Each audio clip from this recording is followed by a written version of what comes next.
ওখানে গিয়ে আমি কোনো নিয়ম কানুন চর্চা করলাম। আপনারা যারা দুবাইয়ে ছিলেন তারা জানেন দুবাইয়ে একজন পথচারী যদি রং সাইড দিয়ে যায় তার জরিমানা হয়। আমাদের দেশে হয়?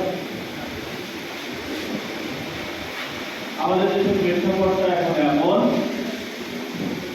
আসলে বাস্তব সত্য কথা বলার লোকও এখন খুঁজে পাওয়া যায় না। যাই অনিয়মিত নিয়ম হয়ে গেছে। আপনার গাড়ির লাইসেন্স নেই, আপনাকে ধরবে, ধরার পরে এরপর টাকা পয়সা দিলে মিটমাট। ওখানে কি পারবেন আপনি? ওখানে পারবেন? আপনি রং সাইডে গাড়ি চালাবেন, দেখেন আপনার আইডির উপর জরিমানা হয়ে গেছে, আপনার মোবাইলে মেসেজ চলে আসে আপনি গাড়ি চালাচ্ছেন, স্পিড ব্রেক নাই, ওভার স্পিডে গাড়ি চালাচ্ছেন, আপনি জরিমানার আওতায় চলে আসবেন। এই জন্য আমার যেহেতু কথা বলার সময় একেবারে সংক্ষিপ্ত, আমি মূলত যে জিনিসটা বোঝাতে চাইছি সেটা হচ্ছে, আমি যদি এখন আপনাকে বলি যে আপনি বিদেশে যদি বিপদে পড়েন, তাহলে আপনি এম্বাসিতে যান, লেবানন থেকে যান, আমাদের স্থানীয় থানাতে যান। দেশে যদি সমস্যায় পড়েন আপনি বিএপিতে যান, প্রবাসী কল্যাণ মন্ত্রণালয়ে যান। এটা আমি বইয়ের ভাষায় কথা বললাম। বাস্তবতা কি? বাস্তবতা আপনি সৌদি আরবে সমস্যায় পড়ছেন, আপনার এম্বাসিতে গেছেন, আপনাকে ঢুকতেও দিচ্ছে না, তাই তো নাকি? আপনার কথা শুনতে রাজি না তারা। আপনি আপনার সমস্যা বলে আসবেন, কষ্ট করে এরপর দেখলেন এটা বলে কোনো সমাধান নেই। আপনার পাশে একজন ইন্ডিয়ার সমস্যায় পড়ছে, তার সাথে সাথে সমাধান হয়ে গেছে, আপনার তা হয়নি। আপনি নতুন একটা দেশে গেছেন, যাওয়ার পরে আপনার কবি আপনার সাথে খারাপ ব্যবহার করছে, আপনার বেতন দিচ্ছে না, আপনি অত্যাচার করছেন, আপনি এখানে থানা থেকে কমপ্লেন করবেন। তাহলে আপনি একজন নতুন মানুষ, একটা থেকে ভাষা জানেন না, আইন জানেন না, কোনো কিছু জানেন না, আপনি থানায় গিয়ে কমপ্লেন করবেন আপনার কবিদের নামে, এটা কিন্তু সহজ না। এই জন্যই আপনাকে বাস্তবতা বুঝতে হবে। যতদিন দেশে আছেন মনে রাখবেন, আপনি যে থাকবেন, মা বাবা, স্ত্রী, সন্তান সবাইকে ছেড়ে যাচ্ছেন টাকার জন্য।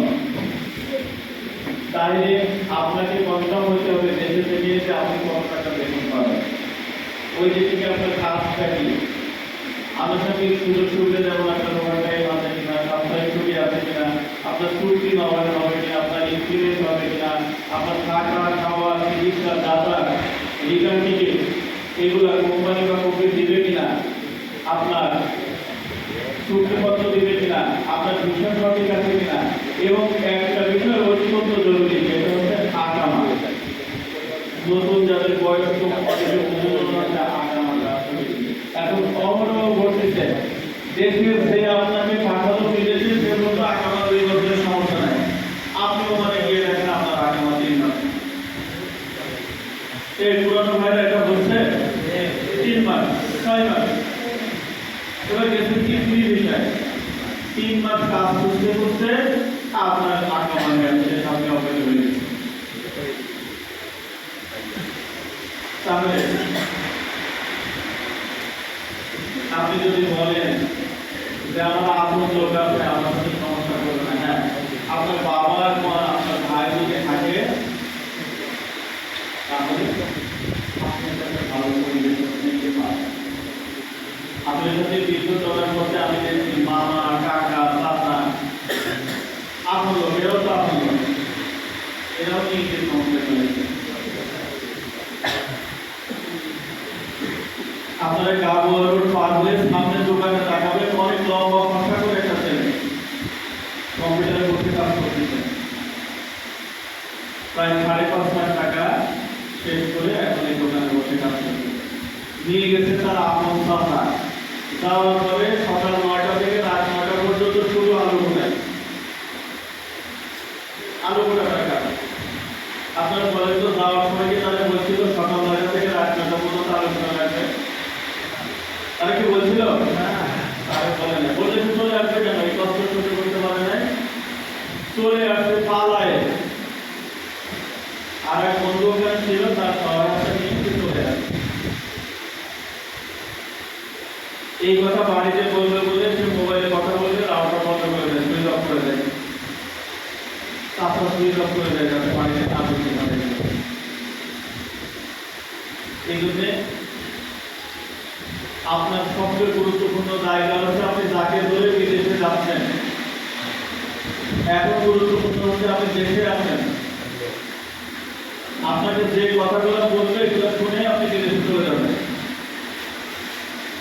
বিষয়টা এমন না, আপনি মালয়েশিয়া যাবেন, দেখবেন আপনার আশপাশে অনেকেই আছে মালয়েশিয়া আছে, তার নাম্বার সাথে করেন, তার মেসেঞ্জারে, ইমোতে, হোয়াটসঅ্যাপে কথা বলেন যে আমি আসলে কি কি যাচাই করতে চাবো, অনেক গুরুত্বপূর্ণ তথ্য পাবেন। আমি মালয়েশিয়ার অমুক জায়গাতে অমুক কোম্পানিতে যাচ্ছি, আমার এখন কি করা, আমার দালাল আমাকে এই কথাগুলো বলতেছে।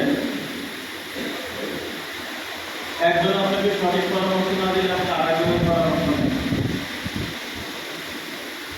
যাই হোক, আপনাদের এই 300 জনের হাজিরা দিতে আমার লাগবে 34 থেকে 45 মিনিট।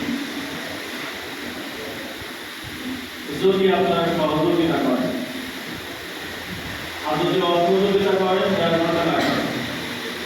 অসহযোগিতা কি, আমি কিন্তু রোল নম্বর ধরে ডাকবো, 5-10 জন করে ডাকবো, এসে হাজিরা দিয়ে যাবেন। অসহযোগিতা আপনাকে ডাকে নাই, আপনি এসে বলছেন স্যার আমার রোল নম্বর 298, তাহলে এগুলো ছিল থেকে 298 বার করতে 10 মিনিট থেকে যাবে না, সময় নষ্ট হবে।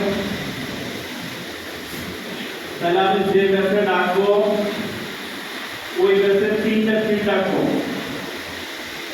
এই 3 সিটে এসে আপনাদের স্বাক্ষর দিবেন। এই ব্যাচটা হয়ে গেলে যেগুলো বাদ থাকবে সেইগুলোকে আবার আমি একটা করে ডাকবো, আর অন্য ব্যাচ চালাতে থাকবো। ধন্যবাদ। সুতরাং আপনি শোনেন নাই সেখানে